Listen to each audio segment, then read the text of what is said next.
Dhe sigurisht tek drejtuesit e alternativave të reja? Tek drejtuesit, tek ata që donin të futeshin në lista për deputet, secili, domethënë u bë le të themi, u bë një bisedim, po themi pragmatist, kush do të merrte sa pa menduar, ose ndoshta edhe duke menduar në të drejtën e vet që pas një opozite të vështirë, cili duhet ishte drejtuesi dhe ku duhet shkonin, po themi, të gjitha kreditet politike, por sot, ashtu siç e kam thënë edhe më përpara, fakti që të gjitha partitë e reja nuk arritën të koaguloheshin në një pol të tretë, erdhi ky rezultat që erdhi. Dhe për fat keq ishte një rezultat që unë personalisht e kisha parashikuar, prandaj dhe përpara zgjedhjeve kam bërë gjitha të përpjekje për t'i bërë bashkë cila do forca politike, cila do emra të cilët zgjodhen të ndjekin secili rrugën e tij, e padyshim për të mos arritur ato rezultate që në fakt prisnim nga këto zgjedhje. Unë kisha menduar që zotit Basha që të mos ndërtoj një parti të re dhe kur e ndërtoj partinë e re të bëj bashkë në koalicion me partitë e tjera alternative të reja që u futën në skenën politike? Në një moment që ka disa ndarje, po themi përmend partinë e re, përmend koalicioni, në fakt unë di që zoti Basha vijon të jetë në, po themi, në betejën e tij personale për legjitimitetin e Partisë Demokratike dhe ndoshta është një drejt e tij dhe kujdo që mendon si ti, si ai, por ajo që duhet të them sot është që përpjekjet për të arritur polin e tretë nuk kanë arritur në rezultatin final, sepse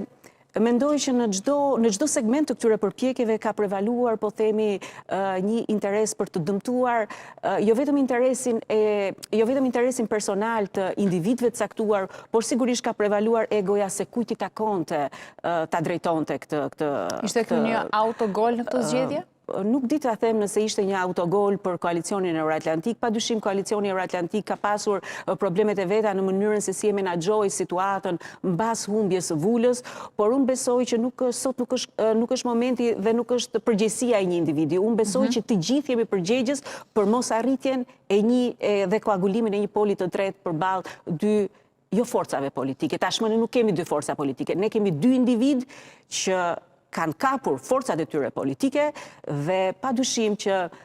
opozita do duhet bëj një luftë jashtëzakonshme për të zhveshur nga hipokrizia. Ajo që duhet kishim arritur minimalisht në zgjedhjet e 11 majit, do duhej që nëse ky poli 3 do të ishte arritur, minimalisht do t'i kishim hequr shumicën Edi Ramës dhe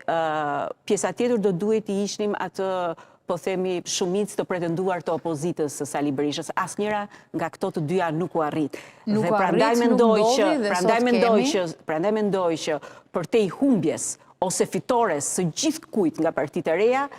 apo qoftë edhe Partisë Demokratike, sot jemi të humbur të gjithë, për sa kohë Edi Rama ka mandatin e 4 dhe do të qeverisë edhe një herë Shqipërinë në mandatin e 4 e tashmë me më shumë fuqi, e tashmë me më shumë deputet, e tashmë me më pak, po themi,